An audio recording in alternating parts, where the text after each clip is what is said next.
할렐루야. 오늘 저는 우리가 합독한 이 요한복음 14장에 있는 본문 말씀을 근거로 해서 보혜사 성령이라고 하는 제목을 가지고 잠시 은혜를 나누도록 하겠습니다. 제가 언젠가 한 외신을 보다 보니까 참 다시 한번 생각해 볼 수 있는 그런 내용을 담은 그런 어떻게 보면은 마음에 충격적인 그런 외신을 접한 적이 있었어요. 필리핀에 있는 한 어부가 그 조그만 배지어 혼자 타고 고기를 잡는 그 조그만 배에서 하루는 그 닷을 내려는데 다시 올라오지 않아 가지고 뭔 돌에 걸렸는가 싶어 가지고 밑에 내려가서 보니까, 물속에 들어가 보니까 하얀 바위 같은 것이 그 닷에 걸려 있었어요. 그래가지고 약 34km 정도가 되니까 하얀 백색으로 된 큰 바위와 같은 돌과 같은 것이었어요.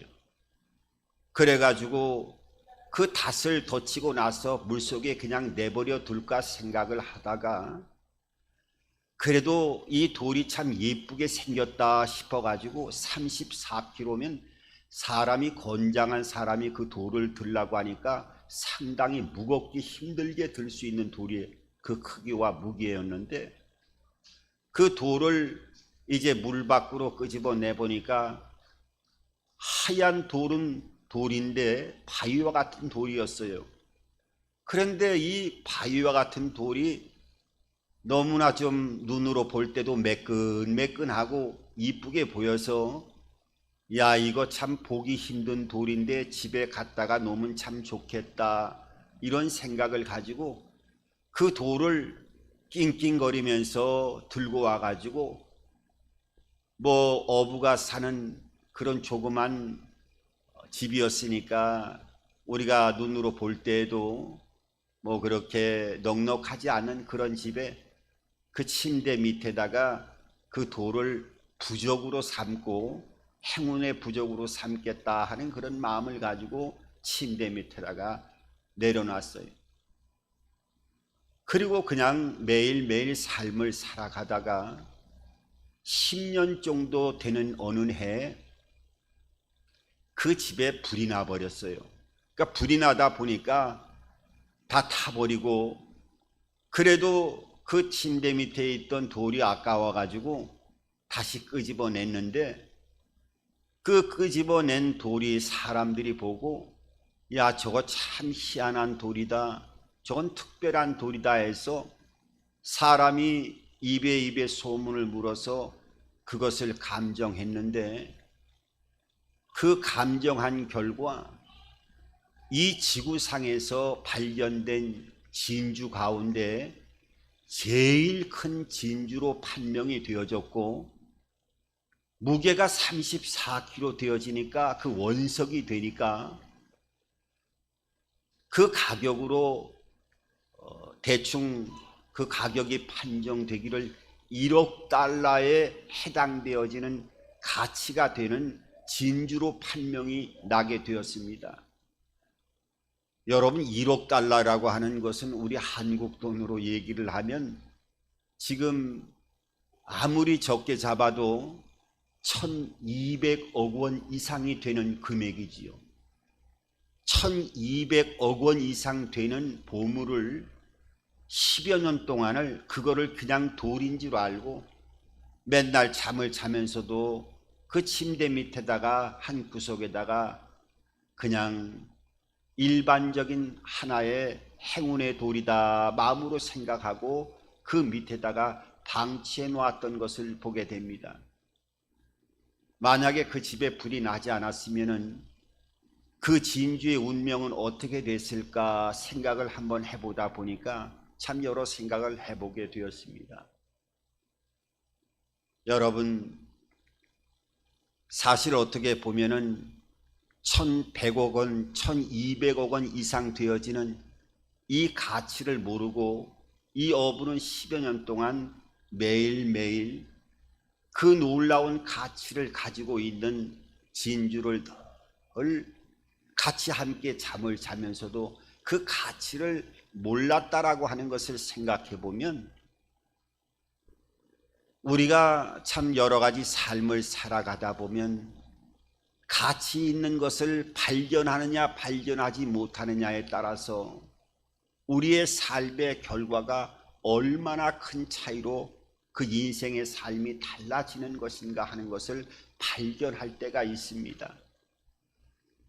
여러분, 오늘 성경은 이 1200억 원보다도 아니 100배, 1000배 이상 더 값어치가 되어지는, 아니 사람의 경제적인 가치로는 측량할 수 없는 어마어마한 가치가 되어지는 보물을 우리 하나님의 자녀들에게 주시겠다고 하는 놀라운 약속이 오늘 이 본문 말씀을 통해서 소개되고 있는 것을 보게 됩니다. 오늘 예수님은 이제 곧 십자가의 화목제물이 되어서 부활의 문을 열어가는 영원한 생명의 통로로 십자가의 죽음을 맞이하게 되어질 터인데, 제자들이 두려움에 떨고 있었어요.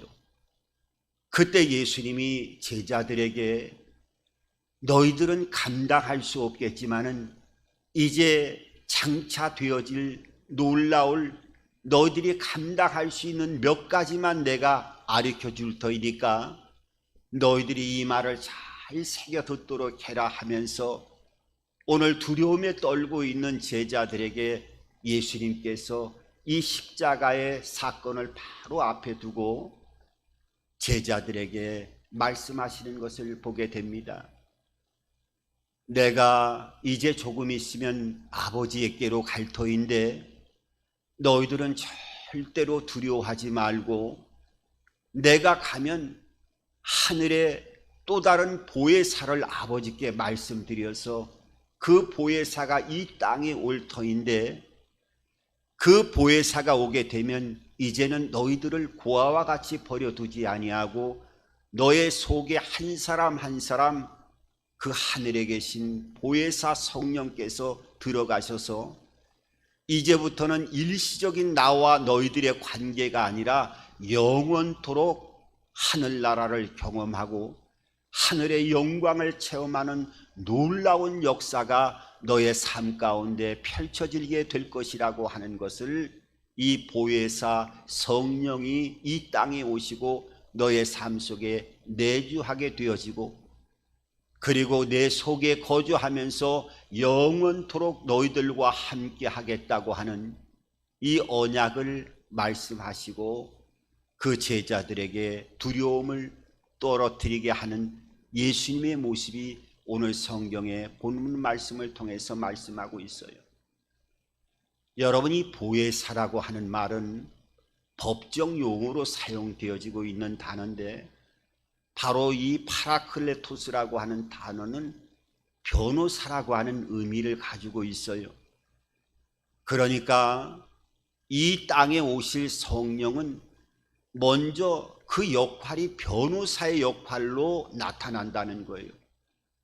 사람이 이 땅에서도 법정인 송사에 휘말리게 되어질 때 변호사가 옆에서 도와주고 상담을 해주고 위로해주고 그 문제를 해결해 준다고 하면 그거야말로 엄청난 힘을 얻게 되어지는 겁니다.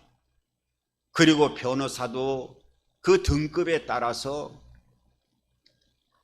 아주 귀한 변호사가 선임이 되어지면 어떤 경우는 사형이 선고될 수 있는 그러한 법정의 최고형이 무죄로 선고되기도 하는, 그야말로 극명하게 죽음과 삶이 바뀌게 되어지는 판결을 유도해낼 수 있을 정도의 엄청난 파괴력을 가지고 있는 것이 바로 변호사지요.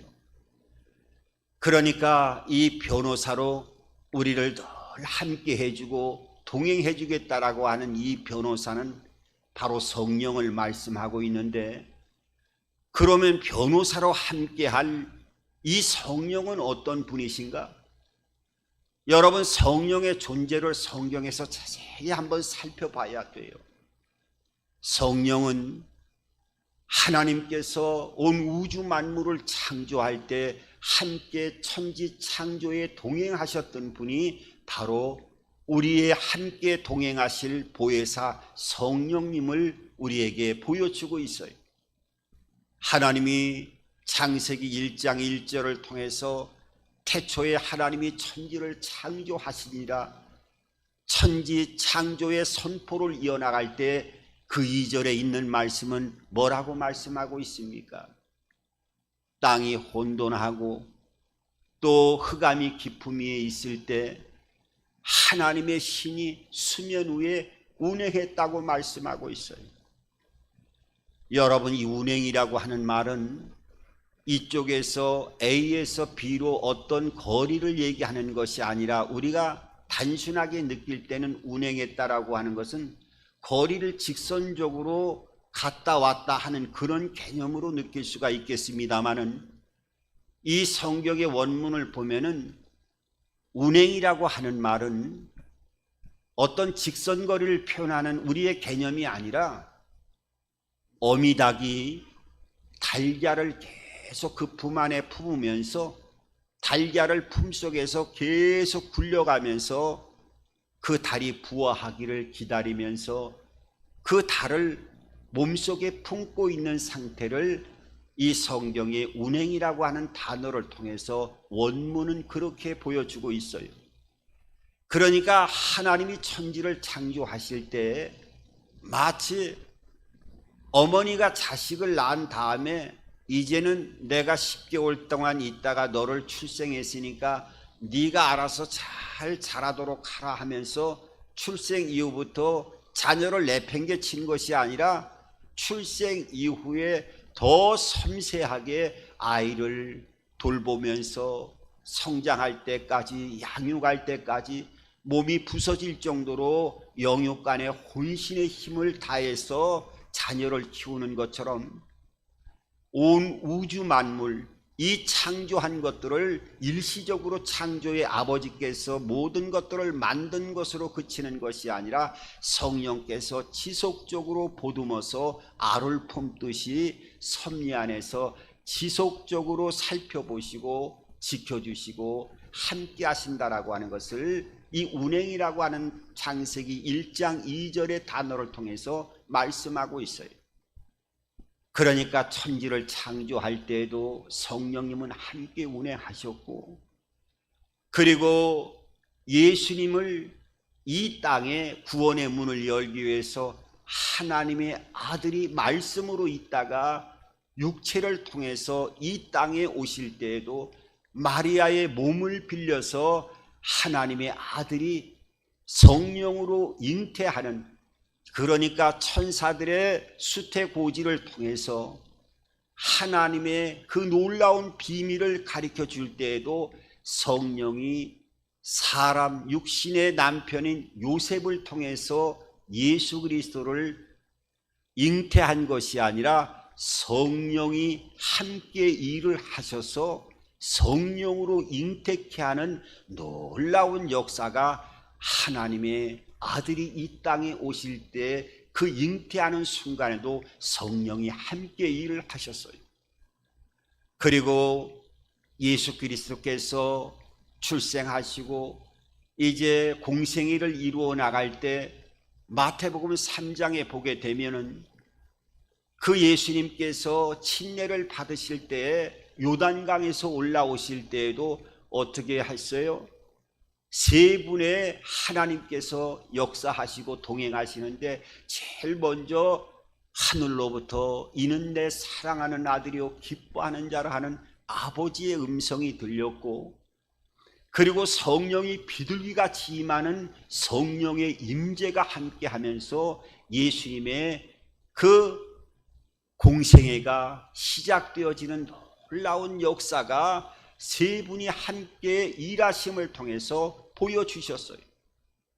그리고 거기에 그치는 것이 아니라, 성령께서는 예수님이 행하시는 모든 영역에 함께 하시고 또 이 성경의 마지막에 나타나는 요한계시록이라고 하는 성경을 통해서 지금까지 이루어지고 앞으로 되어질 모든 일들을 말씀하고 있는 이 계시록에도 하늘 보좌가 나타나고 어린 예수 그리스도의 놀라운 그 모습들이 드러나면서 성령으로 감동 감화를 통해서 영의 세계를 열어가고 세 분이 역사하시고 운행하는 놀라운 영광을 요한계시록의 마지막의 성경을 통해서 말씀하고 있어요.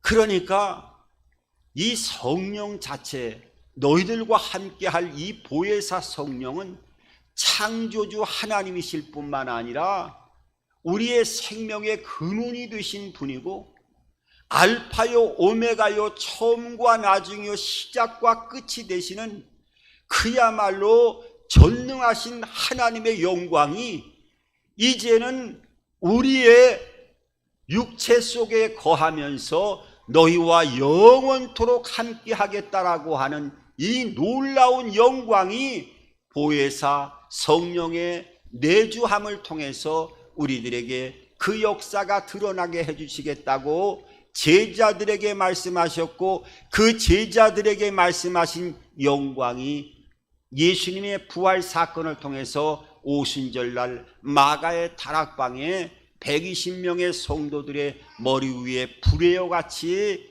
또한 바람소리처럼 이 눈으로 보여지고 귀로 들려지는 놀라운 기적의 현상을 통해서 성령의 그 언약이 성취되어지는 놀라운 역사가 나타나게 되어져요.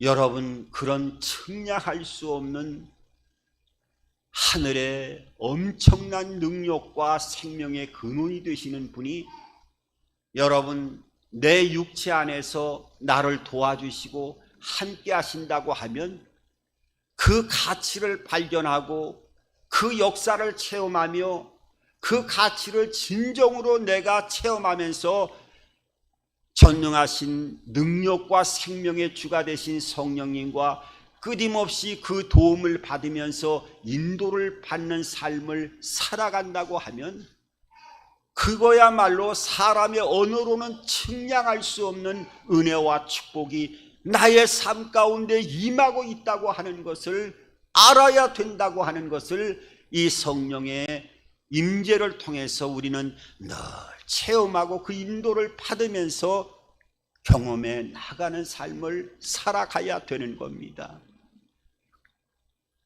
지금은 소천하셨습니다마는 그 초대 문화부 장관을 지냈던 그 지성 중에 지성으로 그 인정하고 있는 이어령 박사님이 나중에는 그 아들의 여러 가지 문제로 인해서 예수 그리스도를 믿고 천국으로 하나님의 부르심을 받았습니다마는 그분이 참 많은 책들을 써서 많은 사람들에게 감동과 또 힘을 주고 여러 가지 면에서 지성과 영성을 함께 많은 영역에서 아주 그야말로 많은 사람들에게 소망을 주는 글들을 많이 주셨지요. 그런데 그 중에서 아들이여 이 산하를 하는 이런 책 제목이 있는데 거기에 보면 그런 내용이 납니다.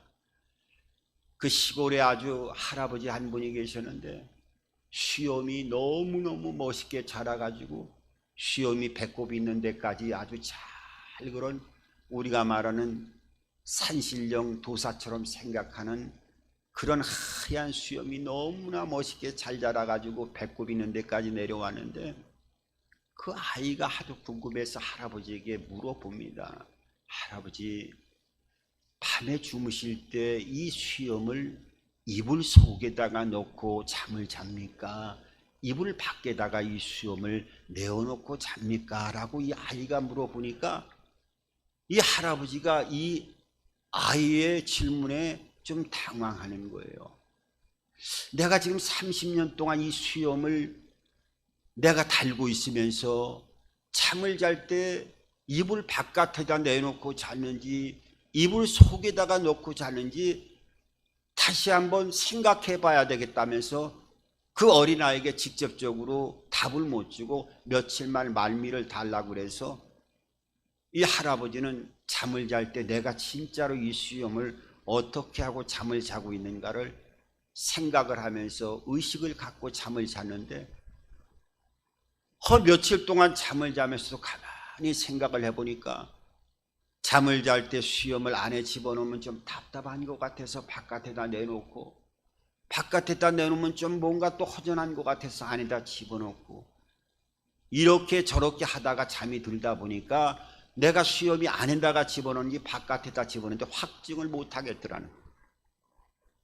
이것은 바로 하나님의 백성들이 내가 하나님을 믿고 구원의 자녀가 되어졌으면 그 구원의 확신 속에 하나님의 영 성령이 내 안에 그 전능하신 능력으로 역사하시고 우리의 삶 가운데 생명의 주인으로 진정 나를 지배하고 나와 동행하고 있는 삶을 살아가는 믿음의 길을 걸어가고 있는 것인가 하는 것을 하나님의 백성들에게 질문을 하다 보면 바로 이와 같은 수염이 안에 있는지 이불 밖에 있는지를 확정할 수 없는 것처럼 믿음의 세계에 대한 확신을 갖지 못하는 삶을 살아가는 많은 그리스도인들을 다시 한번 일깨우게 하는 그런 영적인 영성을 다시 한번 회복시키는 한 면을 볼 수 있는 그런 내용으로 참 여러 가지를 한번 생각해 보게 됩니다. 여러분, 오늘 그 전능하신 성령은 여러 형태가 있지만은 오늘 첫 번째는 진리의 영으로 너희와 함께 할 것이라고 말씀하고 있어요. 여러분, 이 진리의 영이라고 하는 것 오늘 성경 17절을 한번 보시기 바랍니다. 17절에는 이렇게 말씀하고 있습니다. 그는 진리의 영이라 세상은 능히 그를 받지 못하라니 이는 그를 보지도 못하고 알지도 못함이라. 그러나 너희는 그를 아나니 그는 너희와 함께 거하시며 또 너희 속에 계시겠습니다. 여러분, 이 진리의 영이라고 하는 이 원문을 보게 되면 진리를 그대로 인도하는 영, 그 다음에 진리를 밝히는 영으로 나타내고 있어요.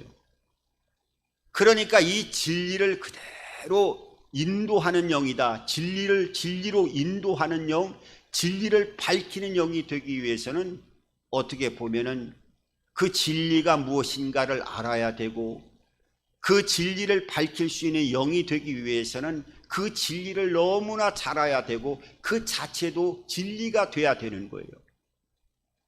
여러분, 하나님은 진리라고 말씀하고 있습니다. 하나님의 말씀은 진리가 되어지고 변하지 않는 거예요. 예수 그리스도는 진리가 되시는 거예요. 그러니까 하나님의 그 놀라운 능력과 생명과 말씀을 비추기 위해서 또 예수 그리스도의 그 놀라운 구원의 빛을 비추기 위해서 진리의 영으로 오셨다고 말씀하고 있는데 이 진리의 영으로 오신 성령은요, 오순절날 마가의 다락방에 120 성도들의 머리 위에 불의 같이 각자의 그 삶 속에 한 사람 한 사람 속에 들어가는 역사로 나타나게 되어졌는데 이것은 우리가 말하는 일반적인 고린도전서 14장 2절 이하에 있는 방언, 우리가 기도할 때 하나님 앞에 방언하는 그런 방언으로 성령이 나타난 것이 아니라 외국어를 통해서 언어를 통해서 나타난 거예요. 그러니까 그 주변에 있는 그 외국에서 온 나라의 사람들이 갑자기 그 오순절날 마가의 다락방에서 이 불의 같이 갈라지고 급하고 강한 바람 같은 놀라운 능력의 역사들이 나타나니까 사람이 소문을 듣고 그 예루살렘 이스라엘 땅에 넘어 있던 외국에서 온 사람들이 보니까 120명의 사람들이 그 기도를 하는데 그 통성기도가 어떻게 해요? 이 사람들이 어떻게 이 먼 우리의 나라의 말을 하느냐? 그것도 한 사람 두 사람이 아니라 10개국 이상으로 각자의 다른 나라에, 전혀 이 사람들이 갈릴리에서 태어나고 갈릴리에서 삶을 살아가는 사람인데 어떻게 우리의 말을 이렇게 한두 나라도 아니고 수많은 나라에 자기의 언어를 유창한 방언을 통해서 구사하고 있느냐 하면서 깜짝 놀라는 일들이 나타나게 되어지지요. 그러니까 이 성령이 오시는 이 방언의 역사는요, 다시 말하면 하나님이 언어를 통해서 이제 하나님을 알려나가야 되고 예수 그리스도의 구원의 놀라운 빛이 이방 끝까지 그리스도의 복음의 역사를 통해서 구원의 문이 열려지기 위해서는 언어가 하나 되어지는, 너희들은 원래부터 아담과 하와 때부터 하나님의 창조를 통해서 언어는 하나로부터 시작이 되어졌다라고 하는 그 하나님의 놀라운 언약과 약속이 그대로 이 오순절을 통해서 성령이 언어가 하나 되어지는 그 역사를 통해서 첫 번째 강림하는 은혜를 통해서 보여주고 있어요. 그러기 위해서는 사도행전 이후에 보면은 수많은 하나님의 이제 표적적인 능력과 권능이 지속적으로 나타나면서 복음의 문이 열려지는 역사가 보여지게 됩니다. 그러니까 성령의 역사를 통해서 이 진리의 영은 능력으로, 기적으로, 우리가 말하는 대로 믿는 자에겐 이런 표적이 따르니라. 저희가 내 이름으로 귀신을 쫓아내고 새 방언을 말하며 뱀을 집으며 어떤 독을 마시더라도 해를 받지 아니하며 병든 자에게 손을 얹은즉 나으리라 나으리라 하는 이런 능력적인 역사가 이 성령 강림을 통해서 보혜사 성령께서 외적인 권능과 능력, 그리고 고린도전서 12장을 통해서 그 은사의 장을 통해 갖고 성령이 임재하게 되어지면은 능력을 행하고 병고침의 역사가 나타나게 되어지고 예언의 역사, 또 방언 통역의 역사, 이런 은사적인 면을 통해서 귀신이 쫓아내고 어둠의 영들이 물러가게 되고 외적인 빛의 갑옷을 입는 놀라운 역사가 외적으로 드러나는 이런 진리의 영으로 한 부분들이 드러나면서 내적으로는 어떻게 해요? 하늘나라가 임하여지고 세상의 삶 속에 있던 모든 것들이 하늘나라의 영광으로 바꿔지게 하는 내적인 변화의 역사가 성령의 운행하심을 통해서 끊임없이 믿는 자에게 내주하면서 그 운행하심이 나타나기 시작한 거예요. 그래서 그 유명한 로마서 8장 27절 28절에도 보면 성령은 우리 안에서 빌바를 알지 못하지만 말할 수 없는 탄식으로 하나님 앞에 중보기도해 나가는 모습을 보게 됩니다. 그러니까 하나님의 영이 진리의 영으로 우리 안에 들어오게 되어지면 지금까지는 전혀 그런 것을 느끼질 못했지만은 내 마음속에서 끊임없이 세상과 이 성령의 갈등 속에서, 하늘나라의 갈등 속에서 성령이 끊임없이 안에서 탄식하면서 세상 것과 구별되어진다 해야 된다 하면서 우리의 마음을 하늘나라가 임하게 되어지면서 육이 지배했던 이 마음을 하나님의 나라로 바꾸는 과정 안에서 끊임없는 성령의 탄식을 통해서 하늘나라가 임하게 되어지고 변화되어지는 역사를 성령께서는 끊임없이 그 운행을 통해서 나타나게 되어지는 거예요. 그리고 어떻게 해요? 16장의 요한복음 16장 8절에도 보게 되어지면 그 진리의 영이 들어오게 되면 죄에 대해서, 의에 대해서, 심판에 대해서 세상을 책망할 것이라고 말씀하고 있어요. 이 죄라고 하는 것은 우리가 나쁜 짓을 해서 이 죄에 대해서 책망한다는 것이 아니라 예수 그리스도를 믿지 않는 것이 큰 죄가 되어진다라고 하는 것을 세상에 대해서 성령이 안에 들어오면 끊임없이 내 내면을 통해서 책망하게 되어지고, 이 의라고 하는 것은 옳음이라고 하는 것인데 우리가 도덕적으로 선하고 착한 일만 했다고 해서 그것이 의가 아니라 그거는 너희들이 인간 세상에서 너희들끼리 만들어 놓은 올바른 그런 것을 의라고 하지만은 하나님이 볼 때 의는 예수 그리스도 십자가 사건을 통해서 모든 것들을 다 이루었다라고 하는 그 구원의 문을 열어가는 그 하나님의 계획이야말로 세상의 어떤 것보다도 바꿀 수 없고 비교할 수 없는 하나님의 올바른 것, 그것이 바로 의라고 표현하고 있어요.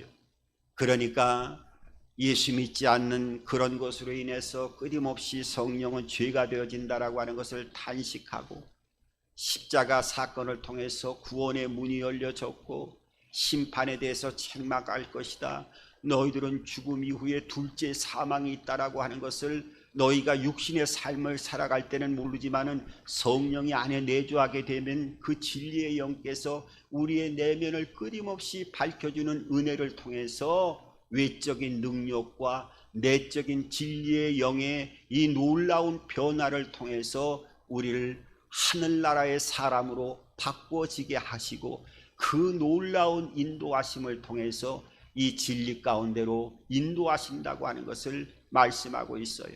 그래서 우리의 내면에 나중에 성령의 열매로 사랑과 희락과 화평과 오래 참음과 자비와 양성과 충성과 온유와 절제를 통해서 내 안에 사랑과 희락과 화평, 내 안에 충만한 하늘나라의 자유와 기쁨을 누리게 되어지고, 수평적으로는 또 오래 참음과 자비와 양선, 서로를 사랑하고 선을 행하는 관계를 이루어 나가는 은혜가 임하게 되어지고, 하나님과의 관계에서 오래 참고 또 충성, 절제하는 이 관계를 통해서 십자가의 온전한 은혜를 이루어 나가는 열매를 맺게 해주는 그 역사가 바로 진리의 영을 통해서 능력과 겸비하고 우리의 내면에 하늘나라로 계속 바꾸는 작업을 하게 되어지는, 이것이 바로 진리의 영으로 하나님으로 인도하고 예수 그리스도의 구원의 빛으로 비추는 영으로 우리의 삶을 축복하시고 인도하시고, 그 역사가 일시적인 것이 아니라 내 안에 내주하면서 매일매일 끊임없이 역사해 주시겠다고 말씀하고 있어요. 여러분, 이것이야말로 상상할 수 없는 축복임을 여러분들이 체험하시기 바랍니다. 그리고 오늘 두 번째로는 평강의 영으로 너희들과 함께 하시겠다고 말씀하고 있어요. 오늘 본문 27절은 이렇게 말씀하고 있습니다. 27절을 보면 평안을 너희에게 끼치노니 곧 나의 평안을 너희에게 주노라. 내가 너희에게 주는 것을 세상이 주는 것과 같이 아니하리라. 너희는 마음에 근심하지도 말고 두려워하지도 말라. 여러분, 성령, 우리를 도와주는 보혜사 성령은 진리의 영으로 뿐만 아니라 그 진리의 영으로 능력과 우리 마음속에 하나님의 나라로 무장되어진다 할지라도 이 세상을 살아가는 데에는 3차원적인 그 연약함의 공간에 제약이 있기 때문에 이 평강을 통해서 반드시 성령께서 평강의 영으로 너희를 붙잡아 주셔서 모든 것을 이겨나갈 수 있도록 역사해 주시겠다고 말씀하고 있어요. 여러분, 그래서 우리가 하나님의 능력과 은혜를 받아도 우리가 이 세상의 불안전한 삶 가운데 평안이 우리의 마음에 충만하게 능력으로 자리 잡고 있지 않으면 우리가 예수 믿는 것과 또 세상의 삶을 살아가는 것과 이중적인 살아가는 삶을 살아갈 때가 많이 있습니다. 하나님을 믿는 자에게는 이 평강의 영으로 세상을 이겨나갈 수 있는 능력이 있고 능력을 체험하고 능력의 삶을 살아가야 될 줄 믿습니다. 여러분, 어느 그림 그리는 유명한 사생대회가 있었어요. 그 그림의 주제는, 많은 사람들이 그 그림을 그리는 주제는 평화라고 하는 그림의 주제를 가지고 각자의 그림을 그리는 거였어요. 그러니까 평화라고 하니까 우리가 생각하는 대로 그 아름다운 호수 속에서 기와 이초가 그야말로 귀한 꽃과 풀들이 잘 아름답게 자라있는 곳에 오리와 그 오리 새끼들이 잔잔한 물가를 운행하고 그런 모습들을 보면은 얼마나 평화롭고 평안스럽게 느껴집니까? 그런 그림을 그리기도 하고, 또 어떤 사람은 하늘에 양털처럼 그 뭉게구름을 하얗게 그리면서 그 푸른 초장에 양떼와 또 소떼들이 아주 평화롭게 풀을 뜯고 있는 그런 모습도 그리고, 뭐 여러 가지 평화의 모습을 그렸는데, 그 중에 대상을 차지한 그림이 있었는데, 그 그림은 전혀 생각이 우리의 생각과는 다른 그림이었어요. 어떤 그림이었느냐 하면, 그 칠흑같은 어두운 밤에 집채 많은 파도가 넘실거리는, 그리고 비바람과 폭풍과 몰아치는 그 집채 많은 검붉은 파도가 넘실거리는 그 밤에 절벽 아래 그 틈 사이에 둥지에 어미의 품 사이에 잠을 자고 있는 그 새끼의 그림을 그린 그런 그림이었어요. 여러분, 하나님이 주시는 평안은요, 조건적인 평안이 아니에요. 그 조건적인 평안은 조건이 무너지면 다 끊어지는 거예요. 내 평안이, 내 수중에 돈이 좀 많이 있을 때 평안을 느꼈다면, 그 돈이 수중에 나가면 조건이 깨지면 다 평안이 깨지는 거예요. 근데 하나님이 주시는 평안은요, 이런 세상에 폭풍과 몰아치고 그야말로 비바람에 몰아치는 그 절벽 틈 사이에 그 어미의 그 조그만 그 보금자리에서 어미를 믿고 그 틈 사이에서 비바람과 폭풍을 맞으면서 잠들고 있는 아기 새와 같은 모습으로 이 평안을 통해서 세상을 능히 이겨나갈 수 있는 능력으로 역사하는 성령님의 인도를 받는 삶을 살아가야 된다고 말씀하고 있어요. 할렐루야. 여러분, 진리의 영으로 또 평강의 영으로 우리와 함께 하시는 이 보혜사 성령님을 우리가 우리 안에 내주하기 위해서는 늘 사모하는 마음을 가져야 돼요. 사모하지 않고 어떻게 성령이 내 안에서 내주하고 역사하겠습니까? 내가 손님이 오기를 간절하게 사모할 때 오면 대접을 잘하는 거예요. 간절한 사모함이 있어야 되고, 또 사모함 속에서 우리의 마음이 성령이 와서 계속 내주할 수 있도록, 또 깨끗한 마음을 유지하기 위해서는 회개하는 마음을 가져야 돼요.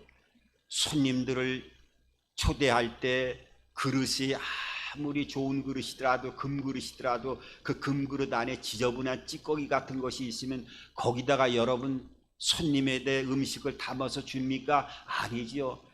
아무리 금으로 만든 그릇이라 할지라도 그 안에 찌꺼기들이 있으면 그 그릇을 사용하지 않습니다. 나무 그릇이라 번쩍번쩍하는 깨끗한 그릇이면 거기다가 귀한 음식을 담아갖고 손님에게 드리는 거예요. 그래서 우리의 마음이 깨끗함과 성결함으로 성령이 들어와서 마음껏 역사할 수 있도록 늘 회개하고 사모하고 또 신뢰함을 갖고 성령께서 일하시게 되면 이 성령의 운행하시는 민감한 예민성을 가져야 되고, 그리고 감동 감화로 성령께서 이게 내 생각이 아니라 성령이 운행하시고 인도하신다라고 하는 생각이 가지면 감동 감화가 올 때는 바로 순종하면서 나아가야 돼요.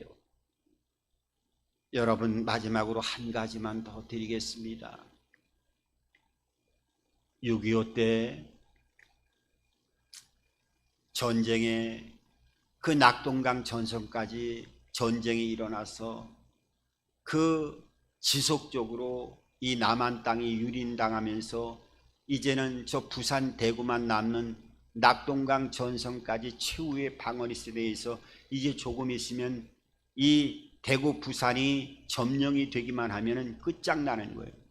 그래서 어떻게 해서든지 그 중간에 있던, 너무 빨리 밑으로 북한군이 내려왔기 때문에 중간 산골이나 이런 농사 짓던 젊은이들에게 제2 국민역으로 나라에서 이제 전쟁에서 같이 싸울 젊은이들을 그 면장 통장을 통해 가지고 나라에서 각자 이제 징병을 하게 되어졌어요.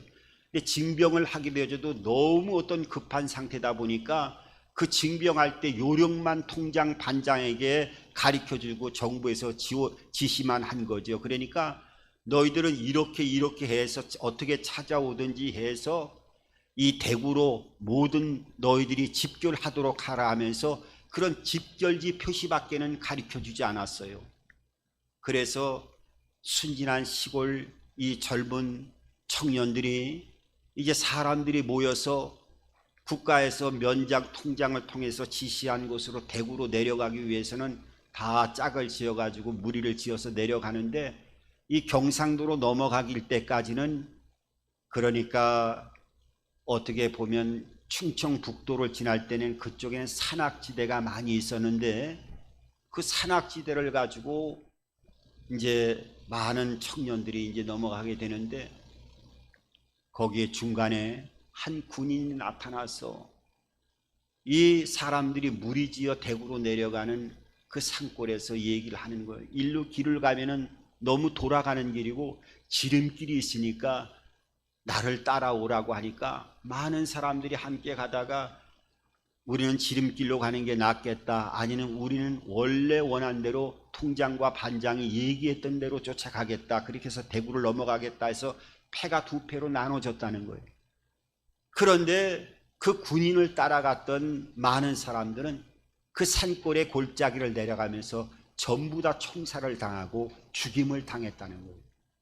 그러니까 인민군 공비가 국군 복장을 하고 나서 중간에 사람들을 꼬여가지고 데려가서 다 죽인 거지요.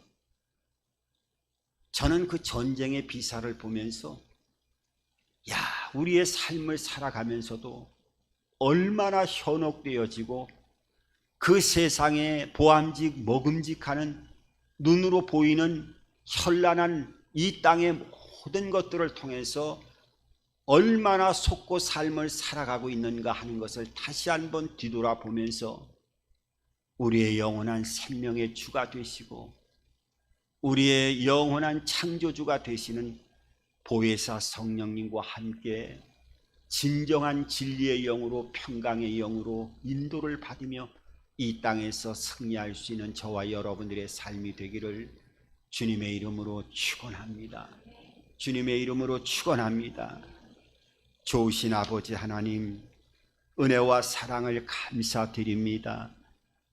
오늘도 이 성찬 예배를 통하여 보혜사 성령께서 진리의 영으로 평강의 영으로 역사하여 주옵시고 창조주 하나님의 능력과 권능과 은혜 베풀어 주심과 주 예수 그리스도의 구원의 생명의 역사가 충만하게 덧입혀지는 은혜가 임하는 귀한 시간으로 역사하여 주옵시고 우리의 모든 삶의 영역에 시온의 대로가 열려지는 역사가 나타나게 하여 주시옵소서. 예수님의 이름으로 기도드립니다.